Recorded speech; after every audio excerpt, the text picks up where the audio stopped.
We are live, pal. Andrew Zarian and I are back. Andrew, I missed you this weekend. I feel like corporate F4W should have flew you out to San Jose as You know we what? all, yeah. I would have. I told Tony, I said, get that Lear jet going. Yeah, man. Get it We ready missed for me. you. I'll go. I know you guys had a great time at Big Dave's birthday bash. Birthday party. Then we had, I don't know how much of this Brian put on Twitter because he's doing the super followers gimmick. And he's he's putting like specific content for people who super follow him. And because I watched him like take random photos and I was like, he's not putting that on regular Twitter. Like, where's all this going? And then I realized it with the super follows. But we went to steak like in the afternoon, like for lunchtime. And they picked like a really expensive steakhouse. I was like, wow, I haven't had an expensive steak at 1:30 in the afternoon before, probably in my entire life. But Tell me you had a martini. Tell me you had a martini at 1:30 in the afternoon at a steakhouse. Obviously, non-drinkers, so I would have had a bourbon or something. I would have had something, but Tony the Leader, Brian Alvarez, Jeremy Finestone, all pretty much non-drinkers. So I was the only one, and I wasn't gonna. I could have at least had like a glass of white wine or something, but nope. If you see, that's why. If you were there, we would have done that. We would have done some day drinking. But I don't know who listened to Wrestling Observer Radio yet or saw the video on the brand new. I guess it's not brand new, but the channel's not brand new. But doing Wrestling Observer Radio with Dave Meltzer is brand new. Yeah, you realize that that office doesn't look like what it looked like here in my background. It's nicely cleaned up. We've set it up for video. So I think Dave is going to do all of his Wrestling Observer radios on video. So the live stream is if you go to the F4W YouTube channel, you could, I think it's the top tier, you get live streaming of Wrestling Observer Radio. I think the one that I do too on Fridays, I still have to figure it out. And it's going to be shot a little differently because I use StreamYard. But yeah, so tons of Video Dave. That might be his new nickname, Video Dave. We're gonna turn him into a YouTube star. There's gonna be a history of Dave Meltzer's studio, and I think unanimously in like 15 years, people are gonna vote that the paper studio, the New York Times studio, was the quintessential Dave Meltzer studio. I think we're going to have to go back there in a couple of years and just throw paper on the ground because people are going to be so upset at this. No, I saw it looks great. The setup looks great. Tony sent me a couple photos. I mean, it looks fantastic. I'm excited for people to see. I was watching it this morning. I'm like, Dave looks great. And you know what? I have to tell you, it sounded different too. When you could see the person, you're a little bit more. I mean, I don't know if they recorded earlier. That part I don't know because I know they record at odd hours, but it sounded great and it looked great. They are trying to go much earlier these days. No more like 3 o'clock in the morning where both of them are like half asleep.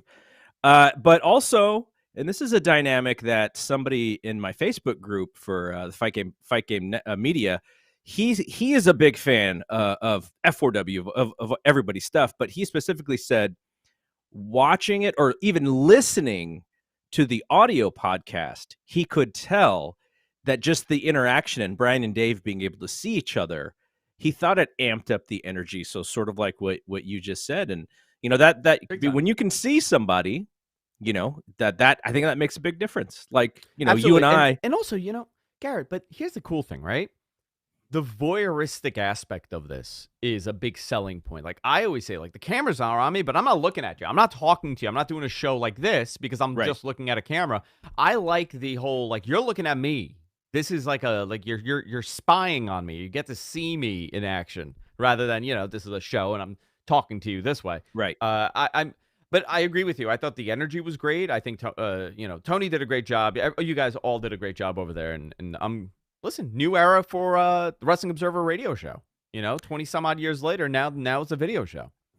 The way that Tony Leader put the camera, the whole unit, the way that he put that whole thing together, the guy could pretty much sell these units like to people like, hey, do you want a video unit for your podcast?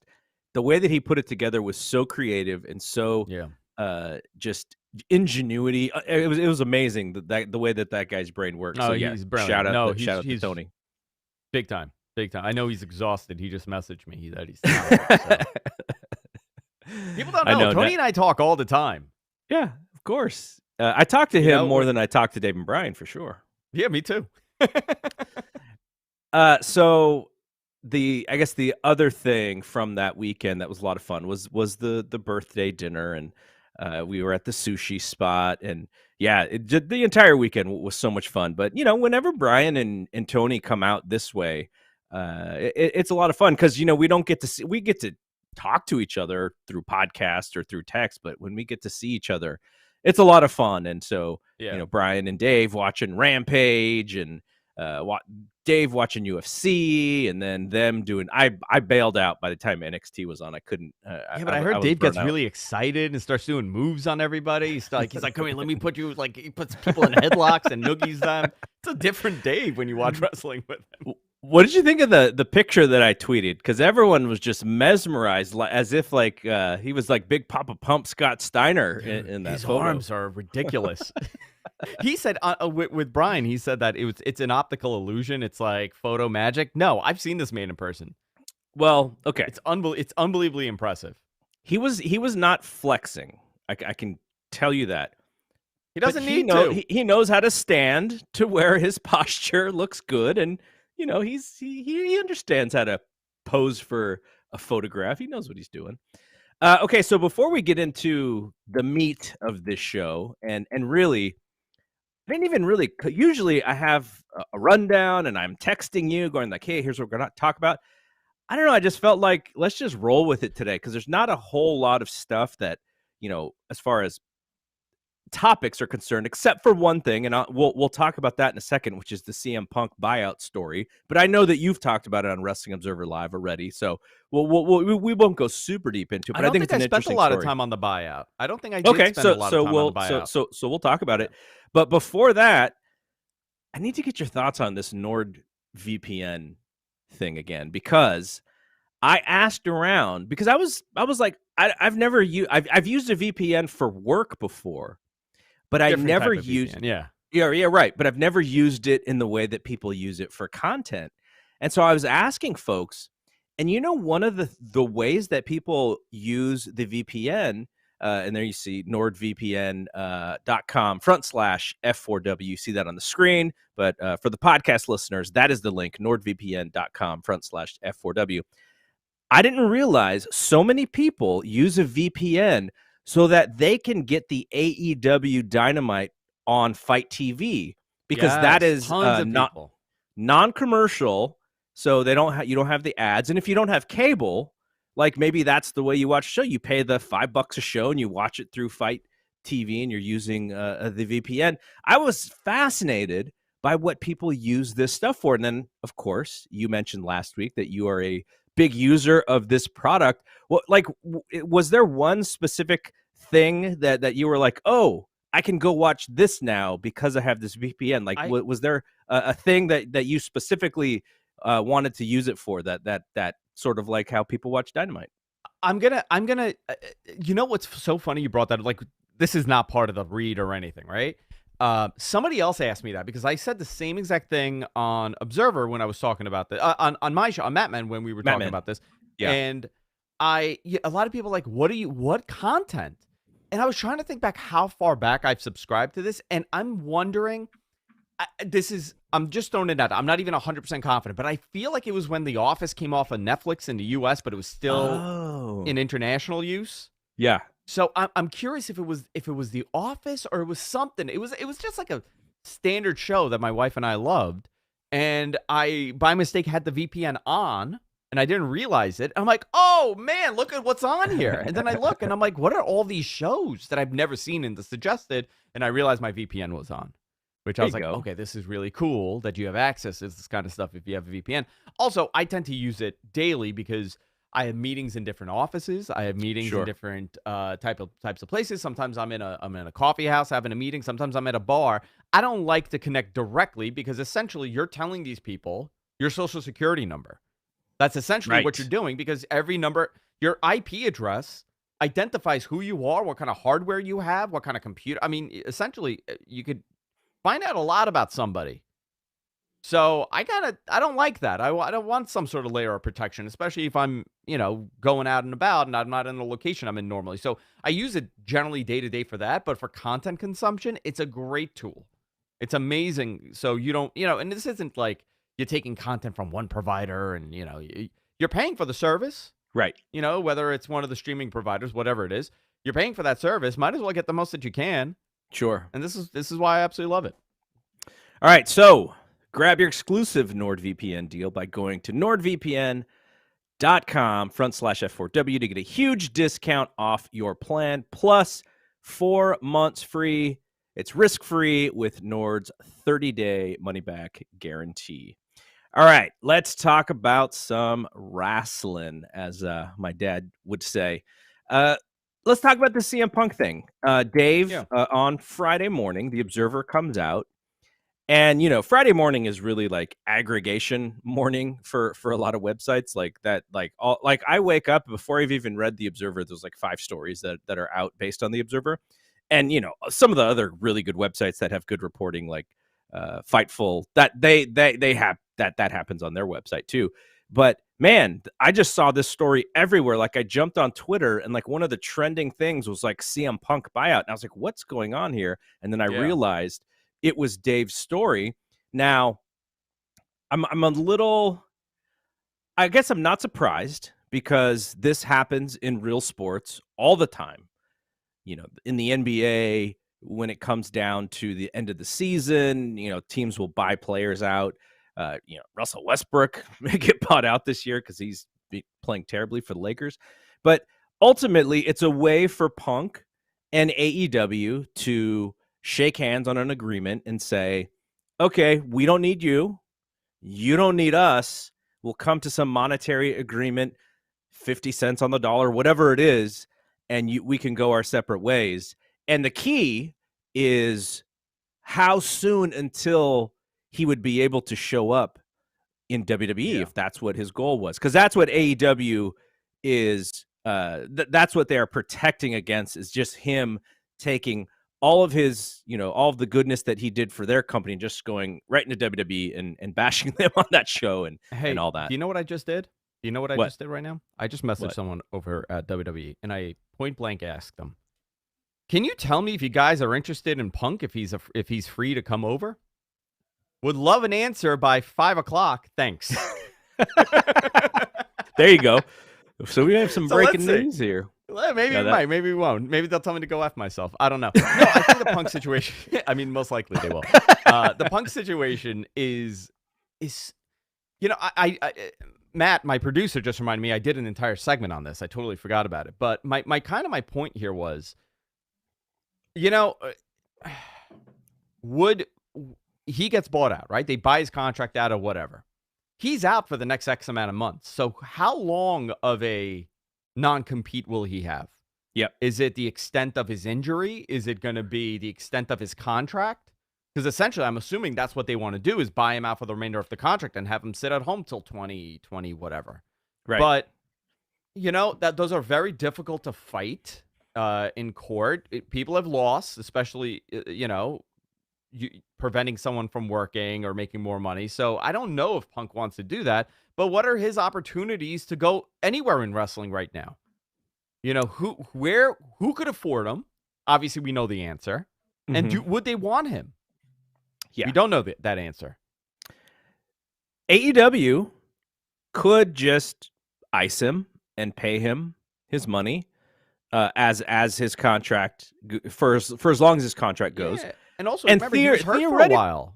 Yeah, theoretically, he's got an injury that they could add time to if they wanted. I'm sure that is in the language of their contract. So for Punk, I think he will have to give up some of his leverage here in order for them to agree to do this, because the ball is like, all the leverage should kind of be in their hands because they have him under contract. And so he's going to have to give something up. And then the flip side is also going to WWE. And I don't know, what if he was like, yeah, let's call it halvesies, and I'll sit out for a year, or I'll take less and you let me out earlier, and I can sign a contract with WWE, sooner than later. Like there's got to be balls bouncing back and forth in that way. I'm sure when it comes to this stuff. So yeah, I mean it's a fascinating thing, because now you're talking about leverage and negotiations and non-disparagement agreements, all that stuff, right? And how easy is Punk to negotiate with? How easy is Tony Khan to negotiate with? Are they both sharks in this negotiation? Remember, like back in the day, Brock Lesnar tried to get out of his WWE deal, and they were like, "Well, if you go play football, you're fine, but if you go do anything else, like we have you right." To Japan, and then they just, but do you remember they figured it out, and then they came to an agreement later. And then they announced that he was in. Do you remember that weird WWE.com exclusive where Brock Lesnar and Sable are at the WWE headquarters, and then it went nowhere? Yeah. So I guess they thought they had him, and he was coming back, and whatever happened after that meeting, it kind of fell apart. I think for Punk's, some may say he, does he have more value now than he did when he first debuted? I think so. I think no matter where he goes, people are going to. I think for 100% for WWE. Yeah, I listen. It's a never say never business, right? Bret Hart has been MFing Goldberg for the last 22 years. Yeah, is he trying to set up a match? What's going on here? I mean, he's working an angle for sure. I don't know to what, but he's in WWE. He said the things he said about Shawn and Vince. Ultimate Warrior's another one. The heinous things that he said. Hogan was another one. The list is endless. Really, there's really nobody that Vince wouldn't have brought back. And in knowing people that work with Hunter closely, he's a product of that philosophy: business first, personal issues second. I mean, what does that do to your business? What does that mean for business if you happen to grab a CM Punk, after whatever, in a year from now? What kind of value does that bring your brand? How would you want it? WWE is far more controlled of an environment than AEW is. There are many things put in place, and that's not a knock at AEW. It just has to do with the maturity point of the company. One is a 3-year-old company, another one is a 50-year-old company or so. Mm-hmm. So you have things in place to prevent these things from happening. I'm also, my whole point here is, this guy at the last scrum he was at sat there and he cried that Tony Khan is in possession of his career with Ring of Honor.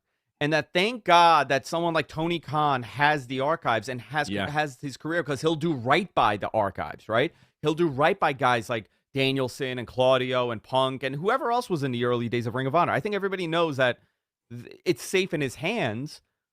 But to go from that to, essentially sitting next to your boss, burying him publicly, essentially what you told everybody is that he is incompetent at managing the talent. The talent is incompetent. This entire company is incompetent, and he's the only one with good advice and the only one that has a good head on his shoulders. I mean, we saw how that played out, didn't we? Yeah. Like, so, what? Like, I don't know, man. Punk is straight edge. Obviously, he's very well known to. But when he was saying that, I in my mind, I was like, if it was somebody else, I would have thought, this guy have a couple of beers before he went on this thing, right? He was hot. He looked, the eyes, man. That's why I thought it was kind of a work at first. When I'm watching, I'm like, he's really like, what are you going to get out of this? Yeah. What are you getting at? I mean, the fact that we're still talking about it still says a lot, right? But I mean, well, it's because AEW won't talk about it. That's why we don't have any answers. AEW's not talking about it. I think at the end of the day, money's going to be a big driver of this. And if you're CM Punk and a WWE comes knocking and they throw, $5 million, $6 million, I don't know, I'm throwing a number, you're going to have to think about it. You're in your 40s. This is the end. This is the end of your run. Do you want to leave the industry with this? WWE do a great job in making you forget anything bad happened over there. Yeah. Here's obviously you want to end your career on a positive. So we know how Punk left WWE because in the now deleted podcast, he kind of told us how it ended, and the idea was, wasn't it supposed to be him versus Triple H at WrestleMania or something like that? Yeah, yeah. And so we know that his relationship with Triple H was probably not fantastic. Him going back there, can they? I would imagine that Triple H is going to do whatever it takes to win over fans at this point, and that may be bringing in CM Punk. I don't know how much of the nice guy Punk stuff was really true in AEW. I'm sure some of it was, and I'm sure some people probably thought it was. Yeah, yeah. I'm positive it was. People who know him best, probably was like, oh yeah, this is only going to last for so long or something. But the person I would love to ask is someone who probably knows him really well. If you could give him, and Bryan Danielson, he always generally tells the truth, so we wouldn't even have to give him truth serum. We just have to get him to talk. But I wonder what he thinks about this whole thing, because he knows, him and Samoa Joe probably know Punk the best out of any talent about, if they would have thought that this was going to be the end result or whatever. But anyway, I guess my question for you is, does Triple H just go, you know what, clean slate, we're bringing you back, you're a giant star, you're going to be in the mix, it's you and Roman, it's you and Cody? Or do you think Triple H is like, man, this guy caused me a lot of grief. This guy caused this company a lot of grief. Do we really want to do business with this guy again? If I was a betting man, which I'm not sometimes, and I end up losing, I would say that he's thinking, what is the best positioning for our brand? What is the worst positioning for AEW? How can we turn this around? As far as the optics of there's that word, right? There's that word. I love it. The optics of, the legacy of CM Punk. There's so much money to be made. And that's what it really comes down to. The merch, the toys, the video game, the Peacock special of him showing up however he shows up, the 24 in the life of, and Fox wanted him. That is not a question. And USA, obviously, position that they would have loved to have him. There's nobody, as far as the networks go, they want him. They know that he is a draw. He did make money for this company. It was a great, for WWE, they kind of saw that this guy is drawing, and he can make money for the company. And there's not too many of those guys left in the business. And he's someone that will not go back to AEW. If this is all happening, right? He's not going to go back there. He's on bad terms with them. The enemy of my enemy is my friend. Do you think they would play hardball with Punk a little bit business-wise, just because, like you just said, if he's leaving AEW and he's getting bought out by AEW, there's no one to negotiate against. It's basically WWE or he's gone again. And so I wonder how Impact? Right. I wonder how hard they would negotiate with him when it came to that, just knowing that the competition is literally not there for him to bargain up. So here's the other side, right? If you're AEW and if right, that WWE will take him after he's clear to go, after whatever agreement you do, how does that affect your negotiation in this? Do you start second guessing? Yeah.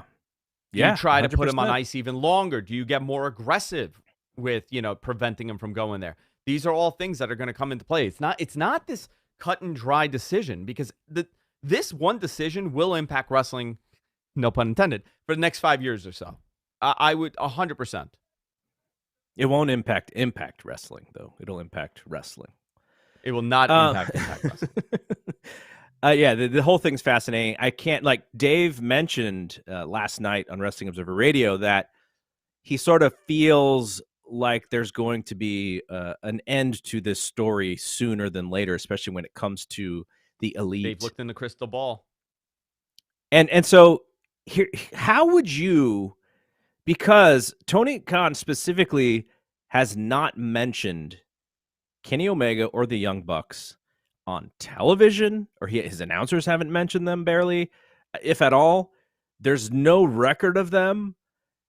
There's an opportunity to bring these guys back in a pretty big way. But if you haven't told the fans why they were gone, it almost changes how big it could be to return them. So do you have any thoughts about how you would want to see them come back? Like, do you want to see like this mystery, like kind of this weekly build, like, oh, the Elite is coming back, let's build up the show? Or do you just like slot them back in and let's forget that this thing even happened? I would slot them back in and have whoever their opponents are make a backhanded comment, and kind of have them go into it that way. And they'll say something about, defending the honor of AEW or whatever, right? I can see them doing that.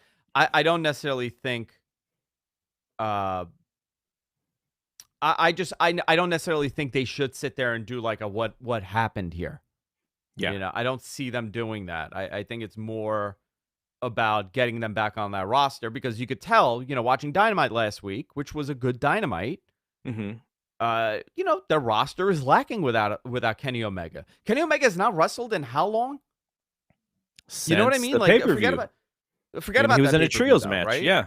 Yeah, but he was gone for how many months before that?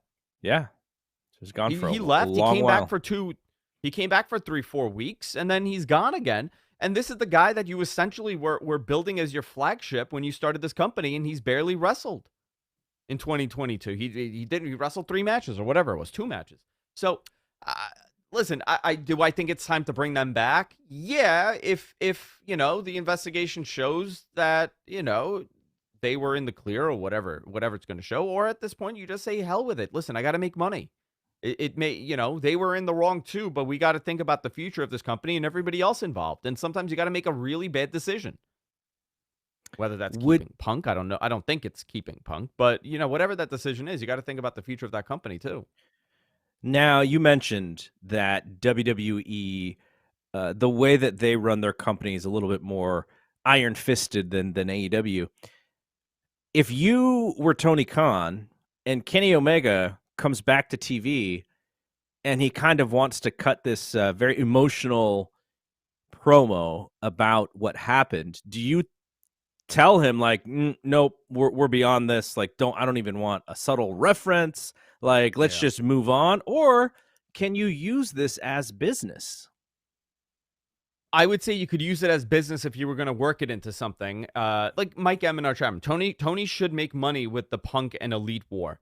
Tony would want nothing more to make money with this and turn this around and have everybody be kumbaya and hug it out. But that is not the reality here. And sometimes it's beyond you as a businessman. It's more has to do with the lunatics that you're managing. And if, Punk doesn't want to do business with them and doesn't want to work with them, and he's honestly, he's stated what he thinks of all these people, now you have it. Or maybe he goes away for a couple of years, and then maybe he could do something. I think it's such a lost opportunity for sure, but it's also reality, and not everything can be turned into an angle. If Garrett punched me in the face, do I want to sit here and do a show with him next week? I don't know, maybe. Did I deserve it? That's the big question. I would never punch you in the face. I would slap my arm. I'd slap my arm, and I'd make a sound, and I would come about 10 inches from your face. That's how. There you go. That's a good one. I'd take that. You could be a little all right. Snug. So, I think if Dave is, no one has a better feeling on this stuff than Dave. So if it is coming soon, that we'll sort of see whatever the conclusion is to this. It's going to be great for AEW if these guys can come back, because, like you said, it would be a nice needed energy boost to the roster here. And I'm just going to be happy to get it behind us. I can't wait till they're in Chicago and they start teasing the CM Punk return again with Paul Heyman, right? Wait, that's or what about when AEW is in Chicago the night before Thanksgiving? AEW is in Chicago the night before Thanksgiving, yeah. Yeah. Maybe they could release a podcast on Thanksgiving talking about everything that happened on CM Punk. That would be, that's a full 180, right? We're back to where we started. And does Colt Cabana get moved back to the AEW roster? I think Tony Khan should sit down with Colt Cabana and do that podcast now. Colt Cabana, one of the originals, man. He was one of the first. Okay. I didn't watch NXT. So I'm talking about the Halloween Havoc show. I tried to watch last week their regular show, and I was so bothered by the main event go home angle with Dragunov and Jordan McDonough and Baby Steiner there. I was like, gosh, this did not make me want to watch the show. But from what I understand, the match was great. I would have stayed at Dave's to watch that show if I hadn't been all out with them the night before and then working to fix up the video stuff that day. I just kind of pieced out and I was like, I need to go hang out with my family. But did you watch the show and did you enjoy the show? Yeah, I enjoyed the first match. It was a fun match. The casket match was okay. And the main event was really good. I very much enjoyed the main event. Braun Breaker. I mean, this guy's going to be, obviously you could tell what they're doing with him. He's going to be a big star in that main roster. Yeah. We've been kind of fantasy. Steiner. Just call him a Steiner. Everyone else has got their name back. Nikki Cross gets her name back. Very cool that a Steiner was headlining a Halloween Havoc pay-per-view in 2022. Very cool. Yeah, and it wasn't the Chamber of Horrors. Fun little thing. And it was not a Chamber of Horrors. They got to bring that back. Imagine if it was Chamber of Horrors. That would be amazing. You know what? Think of the Mattel playset. Yeah. You can sell that thing for $79. Think of Abdullah the Butcher getting electrocuted with a helmet. comes with a limited edition Abdullah the Butcher with an electrocution helmet. Fantastic. So I know you have some information on how well the show did, because it seemed like, my Twitter feed, everyone was watching it. All the folks who generally, because it was kind of like, if you're not a UFC fan, it was kind of an open weekend for U.S. pro wrestling, and they were right smack dab in the middle. Yeah, so they did pretty good. I spoke to someone there today. So I was trying to just I haven't called anybody in a while, so I had some time today. But it seems like Halloween Havoc is their most viewed NXT PLE. That's a standalone, meaning since they went over the Peacock, meaning there was no main roster event that weekend. It performed, I believe, the other ones, as far as, I think it's In Your House 21, In Your House 22. There was another show. I forgot what that would have been. In Your House 21. So it's TakeOver In Your House 2021, TakeOver 37, which I don't know if they were standalone. War Games 21 also. So, and Worlds Collide, even though that wasn't a standalone show, it beat out Worlds Collide as far as viewers go. So they did very well, and they're attributing this to the amount of promotion that they put on, during Raw and during all the other shows. There was obviously additional promotion that was provided here, and it seemed like it was a positive, and the overall attitude towards NXT from the NBC Universal side has been far more positive over the last, I was told 6 weeks, since, but I think this has been going on since the Vince, handover to Hunter. I think they're very much pleased with the direction that they're headed right now. Listen, those viewers are good on Tuesdays now. To be in the 6s is really strong for them. I don't think people realize, to be in a high 6 position for the viewership is a very strong number. It's healthy. Do you like the show better? They went back to the black and gold. It is still the it's still all the new folks who are learning how to wrestle. So that part of it is not, we're not going back to all the indie stars coming in and already having like this big backing behind them. I still have a problem with a lot of stuff on that show. I didn't sense that it was that different from NXT 2.0, but again, I've been really distant from that show. What the show in general? Just a show in general. Do you like it better of late, or does it just feel like NXT 2.0 with black and gold colors? I have liked certain elements better. Here's the thing about NXT for me. I never got into watching it weekly. Right? Until, when they went to the network, I started having to, and then I fell off because it wasn't that great. But On the network, I would binge it. I would watch like 3-4 weeks worth, and I would catch up because it was an easier thing if I'm sitting in my office to sit there and watch, all 3 shows or 4 shows that I was up to. It's been far more difficult since they've expanded in the hours and they're on they're on. I did not really watch a lot of 2.0. Didn't do it for me. I have been more curious about this show, and I think it has been better. Is it that much better for me to have to tune in every single week to watch it? No, it hasn't done that for me yet. It hasn't tickled me to make it must-see TV on a Tuesday night for me. But I'm not saying it won't. What can they do? If they're going to be a developmental product like they are right now, you're not going to really capture me as much because I don't have the hours in my day. But if there's something to watch, 100% I'm watching. Yeah. No, I hear you. And I wonder if, they're keeping Braun Breaker down there because I wonder if he left. I wonder if that would move numbers downward or if there's just going to be a set audience no matter what.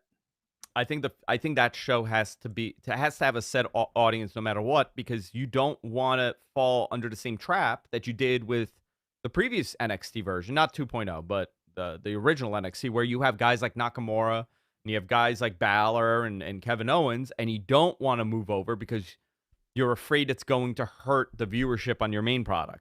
That should be a machine. NXT should be a machine where you have somebody right in the next spot as soon as one leaves. Which that's how it was for a while, and then they kind of, slowed it down, and you have, Adam Cole there for like 4 years. Right. Yeah, so it'll be interesting to see what they do here. I know they are putting a show up against that, the ROH show in December, and ROH is going early, so Tony Khan does not want to go head to head with the UFC, but it looks like NXT is going to go head to head with the UFC there for that night, which I don't know how much that matters for their audience, but that is interesting too. Instead of going during the day to go head to head against ROH, they're just going the same day and going head to head with UFC. What time is ROH going to be on? I don't know. I saw it was earlier though. Like I don't know how much earlier, but I think they want to avoid that UFC pay-per-view. Yeah, they should. I mean, I wouldn't want to go against them, especially if you're, because think about this, right? The viewership for NXT is not that. I'm sorry, for Ring of Honor, you're talking about what, 30,000 buys, 25,000 buys. That would be considered a good number. But if your pool gets dragged, it's at 4 p.m. Eastern. So 1 o'clock for Pacific. Yeah. So 1 p.m. Oh, man, I love these early pay-per-views. It's going to be great. And then the WWE show, I'm guessing, will probably be 5 o'clock or something, right? 5, 8, 5 for me, 8 for you. 8 o'clock, yeah. Interesting. All right, so let's talk about something. We'll have one specific topic. I've thoughts on one more thing that I wanted to talk to you about. It's a little general, but I was watching. I wasn't really watching it that closely, but Rampage was on on Saturday when we were doing stuff, and I'm watching this show thinking, how did they decide that the Acclaimed and Orange Cassidy were going to be the only 2 main eventers on a Friday night live Rampage that they had to sell tickets to? I was like, don't you put Moxley on there for an interview? Do you put MJF on there for an interview? What is the draw for that live audience? Because we were hearing a couple weeks ago that Tony Khan wanted to rebuild this show. Let's rebuild Rampage. Let's not make it feel like a B show. And so they go live on Friday, and it is absolutely 100% a B show. And so I had done a little poll in the Fight Game Media Facebook group, and I was just kind of interested because, like, we think of AEW, you and I specifically, because of how we watch and how we cover wrestling. We saw it as like a boon to the wrestling business, right? Like, oh, now WWE is competition. Like, this is a big deal. So I wanted to ask folks, if their wrestling fandom increased, decreased, or stayed the same since AEW came aboard. So I kind of wanted to ask you that question, because what I realized because in the back of my head, I thought, yeah, AEW being here increased my fandom. But what happened is, because I'm busy, and you just mentioned how busy you are, it didn't increase my level of interest. What it did is it replaced other stuff, and what it replaced is New Japan. I was going to the New Japan shows. I was watching way more New Japan World, and all I've done is really just stop watching New Japan for the most part. I'll watch some of the bigger shows. Like I'll actually probably stay up and watch Wrestle Kingdom. But that's what AEW did. Is it just basically took place of New Japan. And also, I was watching way more Raw and SmackDown live back then, and I don't really watch them live anymore. I watch them next day. So that also was part of it. But I think my wrestling interest is about the same, and it just replaced something that I was previously watching. So I was kind of interested in what you thought about that question. And then maybe if people in the chat want to chime in, has AEW, since they've debuted, has wrestling interest for you increased, decreased, or has it stayed the same? I think overall, I think I'm in, like, to be honest, I think I'm in a wrestling slump right now, right? It's very easy for me to get emotionally disconnected when I don't like what I'm seeing, and then I could go away from it a little bit. Right now, I'm not going away from it a little bit, but I got to tell you, the whole CM Punk Elite stuff really turned me off. Mm-hmm. I think I've spoken about this a couple times with you. Like, there were a couple moments in my life that I was really turned off. WCW closing turned me off for a while. It really, and it wasn't like I was the biggest WCW fan. It took a level of excitement out of it. Obviously, I brought this up numerous times. The Chris Benoit, that entire. You're not alone on that one. I mean, from 2006, 2007, it really, like, a lot of the deaths took me out of it. The Benoit thing really, I was so disgusted with wrestling. I didn't watch for a long time. By a long time, I mean, like, a year or two, right? Not like 10 years. But for a lifelong wrestling fan, someone that my whole life was around wrestling. My relationship with my father was heavily in wrestling and bodybuilding. I have this very warm connection to professional wrestling because of all the happiness it's brought me in my life. So for me, like, the negative really bothers me because I look at wrestling as a happy thing to watch. It's my therapy almost. Yeah. So. But this situation has really, it's taken me out a little bit. Like, not that I'm not watching AEW because I have to watch wrestling because I'm doing it, but it just the feeling. It's kind of put this weird shadow over the whole thing for me. However, I got to say, during the pandemic, I was watching way more wrestling, and it was more on the AEW side. What else do we have? Yeah, so I was watching a lot of Raw, a lot of SmackDown. I don't necessarily watch Raw live. I would watch SmackDown, but now I'm watching everything as much as I can, live or an hour or two delay. But you hit the nail on the head. AEW not only replaced New Japan for me, it also replaced Ring of Honor for me, which, it wasn't must-see TV, but you know what? I would attempt at least to watch some Impact, some Ring of Honor, watch the key matches, follow the story, fast forward through, just so I could keep up with everything. When AEW came in, guess what? Ring of Honor went away for me, but also the pandemic hurt Ring of Honor. Impact went away for me, but also the pandemic affected it. Yeah. New Japan also, but I think this is a little skewed in my, I guess, comparing it to AEW, but I would 100% say my viewership of NXT depleted astronomically because of AEW.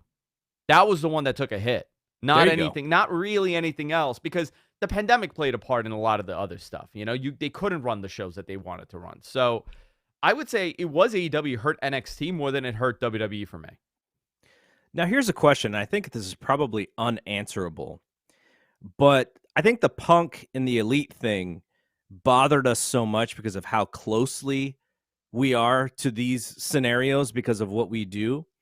If you were a fan who was 17 years old, and the closest we get to sort of inside wrestling news is maybe you're just an observer reader, right?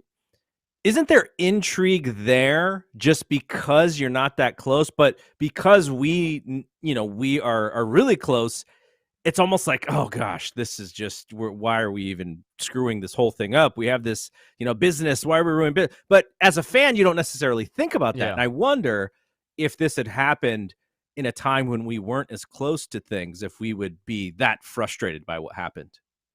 If I was 17 years old, I'd be on the F4W board writing about how much I despise Garrett and F this guy with the eyebrows. That's next. That's to why. Him, all right. That's why I don't read. That's why I don't read the board, man.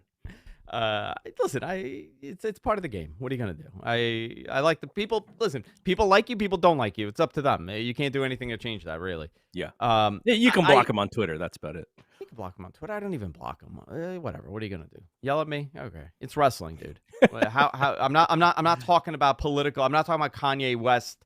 I'm not talking about politics. What's going on in WWE? And all of a sudden, guess what? They get into a big fight, and now Hunter's gone, the Outlaws are gone, and Austin is out of the company. That's not going to affect your television. That's not going to affect you watching if that guy was your favorite guy. Of course. Think about how many favorites got kicked out, are not on TV right now for AEW. So 100% it would affect a viewership. Okay, but do you think it's type of person? Do you think it's real, or would you have thought it was a work at that point? I don't know. Everybody's so smart, and I'm using hand quotes here, right? Smartened up, where I don't know what people think anymore. Other than that Twitter, initial, like, oh, it's 100% of work. You guys are idiots. You're working for AEW, and that's why you're spreading this. Outside of that, I would, if the only information I would get is from, like I would see it on Observer. I would see it on Fightful or whatever, WrestleZone. I would probably believe that this is what happened. I'd probably say, wow, these guys, and then I would have to pick a side. Well, if I had access to the Observer, then you're reading what Dave writes, and you kind of, we take that as but everybody's fact. reading what Dave writes, because you know what? They copy and paste the Observer weekly on Thursday morning. So what difference does it make? So the only thing that I can relate it to is in the very early days of the internet, which was very bulletin board heavy, right? Like, is it like Prodigy or CompuServe or whatever it was? And they had boards, and you would go and discuss wrestling. And in that environment, because of what I saw when I was in New York, where I was talking to that one guy, and he swore it was a work. I think there are a lot of people who would think that it was a work if they didn't have Sean or Dave or Wade, connection to them through their websites or whatever. I think if in a different environment, into a different fan base, they might think that this is a work and this might be intriguing to them. But to us, because we know it's not, we're just like frustrated with the one step forward, two steps back. No, because you know what? At the end of the day, even if it's a work, right? Let's say you truly believe it is. These guys are not on TV. True. So yeah, especially what are you going to do? They're not. Yeah, they're your favorite guys, and they're not on TV. I don't know. It's very, to me, it has taken something out of me. Like with AEW, it has taken something out of me because listen. I very much enjoy AEW. Right? I think we all know that. Yep, I like it because of the wrestling. I like it because it's a totally different thing. It's giving more options to people for watching. It's a very different product at times. I've had a couple conversations with Tony. I very much want him to succeed, much like I want to see WWE succeed as well. I don't want one to fail for the other one to do better. But when you see something like this happen, it definitely takes a lot out of it because you're the guys that you want to see wrestle, like a Kenny Omega. Obviously, he's one of my favorite wrestlers currently. How could he not be? A guy like Kenny Omega not being on TV for the time that has been off TV says something, right? Same thing with the Bucks. It says something. Moxley was off TV for a while. We know why he went away, but that still hurts your product. So I can't imagine anybody being that dedicated to the work to hurt your ratings in a contract year. Yeah. At one point they got to come back and you're going to hurt it. You're going to purposely hurt your ratings by keeping them off TV for that long without a reason. I'm hoping they come back. I'm hoping that this goes past it. But you know what sucks in all of this? We never got Punk Omega. We never got Punk Danielson. There is a laundry list of these dream scenarios that we will never see now. Yep. And that's terrible. That's the worst part in this, right? Because that's what people wanted to see. That was it for me. Do you think there's any smarky fan who has been hitting up Tony Khan on Twitter going, why are Omega and the Young Bucks left in catering? Where are they? How come they're not on TV? You're putting them in catering. Sure. Dude, I can't even. I don't want to see the DMs that he gets. I cannot imagine the tweets and the messages that man gets on a daily basis between the Jacksonville Jaguars fan base, the Fulham football team fan base, and the AEW fan base, and the WWE fan base. This man is inundated with nonsense all day long. I can't imagine. Yeah. If he wants to get you back, though, he's going to get you back with the ratio. That's how he's going to get you back. He will. He likes me now. I'm a good boy to him now. I'm not on the bad boy list. Apparently, someone told him that I don't hate AEW. Well, he thought you were Chris Van Vliet, I think. He thought I was Chris Van Vliet for a while. What the hell? What am I, Ariel Helwani over here? No, you're Andrew Zarian. You're Andrew effing Zarian, man. Come on. All right, we have only a couple minutes left here before Lance gets mad at us. But so this is not really on the topic, but you talk about your dad and his relationship to pro wrestling and obviously being a bodybuilder. Did your dad ever do any pro wrestling? No, but he didn't. He was an immigrant. He had no idea how to get into it. He would have. Yeah. My father, my grandfather was. I would have loved to ask my grandfather because he knew a lot of those guys. He knew Bruno from working out. He knew a lot of the Northeastern guys because he was a big jacked up dude. Yeah. If my grandfather ever would have done it, he probably would have gotten in sometime in the 50s or 60s.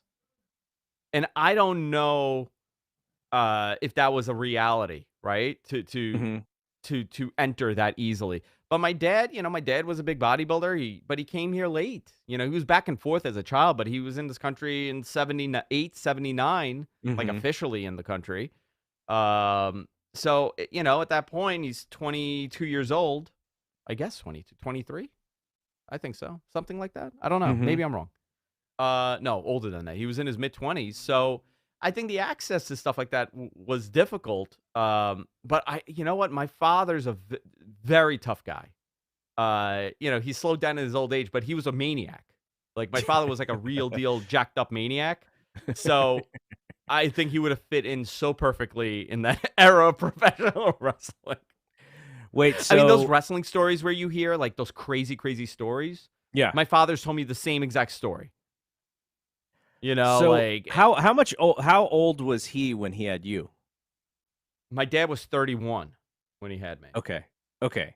So when you're 10, or let's say you're 8, and you kind of understand, your dad working out and stuff. Like, did you ever see him do any of these insane, like 3-hour lifting workouts? Like, oh God, every Saturday, dude. It was every weekend because he would actually go to work and then come home and then go straight to the garage and just start aggressively screaming and working out because he hated his job. like he was, like mother effing everybody at work. I got to tell you, whenever I bench press, I'm mother effing everybody too. So I guess it's spread to me. But no, he would do these like crazy, like Saturdays. The garage was open. The shorts are short. He had his Camaro, his 79 SS in the driveway. He had a custom Camaro, white with red paint on the side with his initials on it. Very much, living the Queen's dream, right?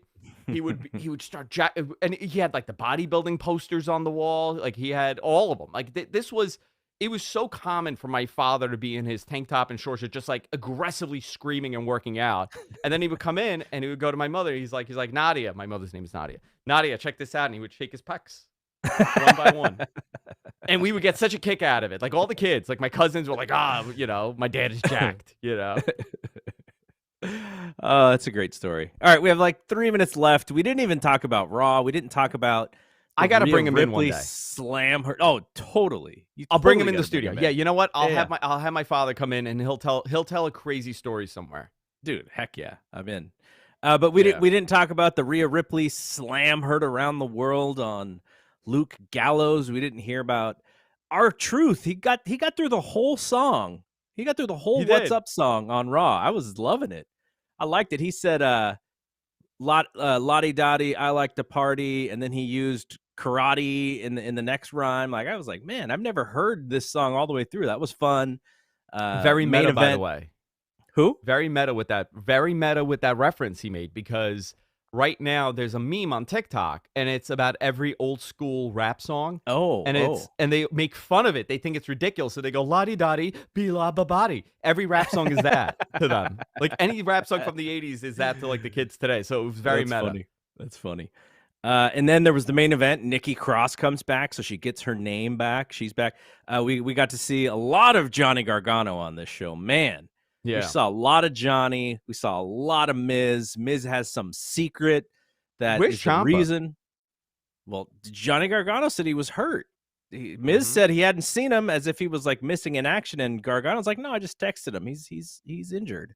So Miz is going to have to tell whatever the secret is. That's the reason why Dexter Lumis is stalking him.